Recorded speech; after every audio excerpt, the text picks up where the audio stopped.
Cities aren't just machines built for people. They are gilded, iron-laced ecosystems where foxes, raccoons, pigeons, and coyotes negotiate concrete, clutter, and crowds every day. Sidewalk canyons, back-alley markets, and neon-lit parks form a patchwork of niches that reward boldness and punish naivety. Red foxes slip along hedgerows and storm drains like furtive velvet shadows, moving their hunting hours toward twilight and scavenging bakery bins. Raccoons, bandit-masked and baroque in their dexterity, pry open containers and repurpose gutters into food highways. Pigeons, pewter-winged and urbane, turn glass towers into roosts and exploit bread lines with uncanny efficiency. Coyotes, lean and almost ghost-like, infiltrate suburbs, hunting rodents and sometimes pets while using underpasses and greenways. These animals change their timing, movements, social groups, and diets, favoring human refuse, domestic animals, and ornamental plantings over ancestral prey. The consequences ripple outward. Contact rates among wildlife change, overlap with people increases, and pathogen dynamics shift in ways that can raise zoonotic risk. Urban landscapes also fragment gene flow, select for bolder temperaments, and concentrate contaminants in food webs. This film asks precise questions. How do behavioral and dietary shifts reshape disease transmission among city fauna and between animals and people? What drives conflict hotspots and nocturnal boldness? Which conservation strategies reduce harm while preserving urban biodiversity? We will trace case studies from temperate parks to sun-blasted industrial zones, map pathogen corridors from sewer to skyline, and test interventions from secure bins to wildlife corridors. The scene is set and the stakes are clear. We begin by following a single fox and a single pigeon through a night that exposes the film's central tensions. Anticipation builds as the story unfolds.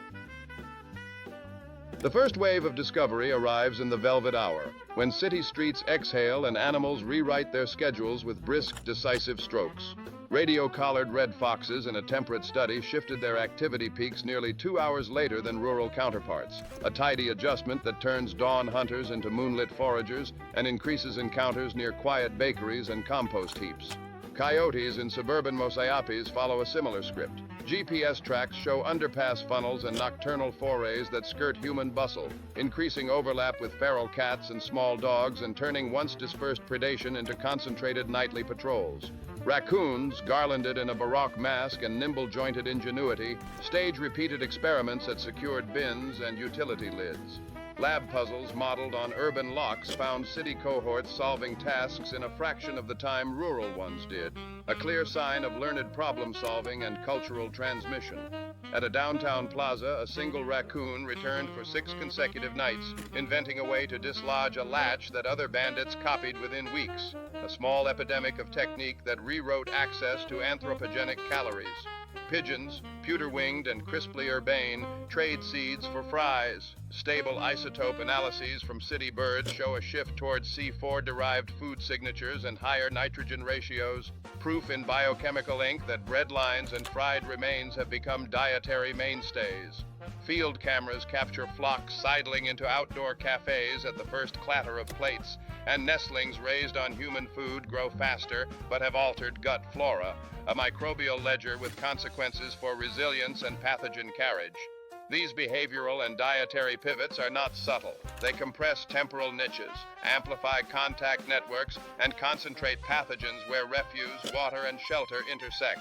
A fox that begins roaming at night now overlaps more with a raccoon raiding the same alley and with pigeon congregations near subway vents, stitching a new epidemiological tapestry. That tapestry tightens the farther we look, and the next scene will trace how these tightened threads create hotspots of conflict, corridors for disease, and focal points for pragmatic conservation. These shifts do not just change schedules, they reweave microbial fortunes, and the consequences are immediate and measurable. When foxes and coyotes graze on discarded pet food and raccoons pry open bins, they concentrate calories and feces in predictable spots, turning alleys and compost heaps into hotspots for pathogen exchange. Higher local densities raise contact rates. More bodies on the same substrate mean more chances for parasites to jump species. Raccoon feces deposit Balis ascaris eggs into playground soils, a slow, persistent hazard that resists weather and can infect curious children and pets. Urban foxes carrying echinococcus or toxocara leave infectious stages where rodents, dogs, and foraging birds converge, stitching a parasitic chain across trophic levels. Pigeons, those pewter-winged city residents, smear droppings on ledges and HVAC intakes, sending fungal spores like cryptococcus and enteric bacteria such as salmonella into human airspace and creating microbial bridges between rooftops and subway vents. The food itself changes host physiology. Calorie-rich, high-sodium diets alter gut flora, blunt immune responses, and can increase pathogen shedding. Stable isotope and microbiome studies show gut communities shifting in ways that favor enteric pathogens and other opportunists. Sewers, storm drains, and greenway underpasses act as nocturnal highways. GPS collars and camera traps reveal predictable overlaps along these corridors, where coyotes follow rat runs and raccoons forage alongside pigeon flocks, opening unexpected routes for ticks, fleas, and enteric organisms. Antibiotic resistance threads through this tapestry. Wastewater, medical waste, and landfill leachate introduce resistant bacteria and genes into soils and water. Gulls, pigeons, and raccoons pick them up, become mobile reservoirs, and reseed resistance across the city. Empirical surveys find multi-drug resistant E. coli in urban birds and resistant staphylococci in mesocarnivores, a quiet epidemic fed by human refuse. All of these dynamics amplify spillover risk. Compressed contact networks, resilient environmental stages, altered host immunity, and mobile reservoirs raise the transmission potential for many pathogens. Mapping these corridors exposes hotspots where housing, transit, and refuse meet. The stage is set for intervention. In the next act, we will trace specific hotspots, quantify risk, and test pragmatic measures, secure bins, targeted vaccination, corridor redesign that could decouple human and wildlife pathogen cycles without erasing urban wildness. Mapping corridors and counting hotspots became urgent when abstract webs of transmission showed up in real neighborhoods and in real headlines. In a leafy, brass-edged suburb, a quiet morning routine was shattered as coyotes started taking small dogs and cats from fenced yards. Dozens of family pets vanished over 18 months, and each loss pushed neighbors from grief to anger to midnight stakeouts and makeshift traps. In another district, a concentrated cluster of rabid raccoons turned a playground into a quarantined no-go zone. Animal control, public health nurses, and frightened parents traded accusations as case counts rose and vaccination clinics scrambled to catch up. Pigeons, pewter-winged architects of grime, left a different kind of trail. HVAC intakes gummed with droppings, copper cornices corroded, and transit signals fouled by nesting material. The damage read like a ledger of neglect and forced expensive emergency cleanups that city accountants labeled wildlife mismanagement. Taken together, these examples reveal a consistent pattern. Fragmented authorities, each wrapped in its own mandate, wobble between denial, temporary fixes, and punitive action. Parks departments erect signs pleading, "Do not feed."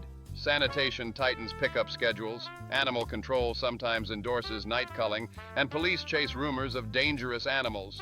None of those measures is synchronized with public health surveillance or with humane conservation planning. A vacuum like that breeds myths. People tell one another that feeding pigeons causes rabies, that relocating raccoons will end outbreaks, or that shooting coyotes will restore safety. Those myths shape policy as surely as data, and often more quickly. Short-term fixes can make things worse. Illegal relocations spread parasites, removing carcasses without testing erases epidemiological clues, and harassment only hardens survivors and teaches others to avoid people while doubling down on risky behavior. As public tolerance erodes, political pressure demands visible action. That pressure rewards scorched earth responses that push animals into new niches and amplify dispersal. The result is not just more sightings. It is real ecological tipping points, habituation thresholds crossed, pathogen prevalence ratcheting up, and the social license for coexistence fraying into calls for eradication. The stage is tightening. The choice is stark. Keep running a patchwork of reactive measures that steer the system toward collapse or pivot to coordinated evidence-based intervention. The decision point is close, and the coming climax will test whether cities preserve a gilded urban wildness or trade it for brittle control. After a series of high-profile crises, city leaders shifted from punitive spectacle to a single integrated strategy that treated the urban ecosystem as a whole. They started with waste and food management, wildlife-proof, animal-rated receptacles on timed collection schedules, feeder licensing and rules, and targeted removal of informal food sources that had turned alleys into free-for-all feasting halls.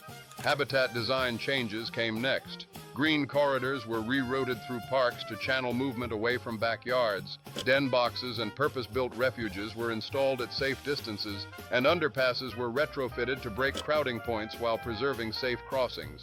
Vaccination and monitoring ran in parallel. Oral rabies baiting for mesocarnivores, targeted canine and feline vaccine clinics, acaricide bait stations along rodent runways to interrupt tick cycles, and a citywide surveillance mesh of GPS collars, camera traps, wastewater sequencing, and fecal eDNA to measure pathogen pressure in near real time. Community engagement stitched policy to practice. School curricula, a reporting app, rebates for secure composting, and trained neighborhood ambassadors who taught humane deterrence like aversive conditioning, exclusion hardware, and responsible pet containment. A 2-year pilot in the velvet-hued city of Harbor Home combined all elements. Sanitation calls fell 64%, reported pet losses dropped 58%, zoonotic cases needing clinical treatment declined roughly 70%, and citizen trust rebounded as cleanup and health costs receded. That success broke the fatalistic script and created a pragmatic template for scalable urban conservation impact. Harbor Home's pilot showed that coordinated, targeted interventions can reduce conflict and disease while restoring civic trust. The broader lesson is clear. Cities can rewire risk by reshaping how they manage waste, redesigning movement corridors, and aligning health, sanitation, and wildlife rules into a single coordinated approach. Policy should require wildlife-proof waste systems, fund habitat-aware planning and surveillance, and prioritize non-lethal deterrence. Planners should map movement corridors, place refuges in safe locations, and design greenways that channel wildlife away from homes. Residents should secure compost and trash, leash pets at night, avoid feeding wildlife, and report unusual behavior through neighborhood apps while learning humane deterrence. Public health benefits follow fewer spillovers, less spread of antibiotic resistance, lower treatment costs, and biodiversity flourishes as bold, adaptable populations persist without dangerous habituation. Lasting effects need durable governance, interagency task forces, community science programs, and transparent data streams that keep policy adaptive instead of reactive. Scaled up, this evidence-led coexistence can transform cities into mosaics where people and wildlife thrive. Which future will your city choose? Eradication or a resilient golden urban wild stitched by science and civic will?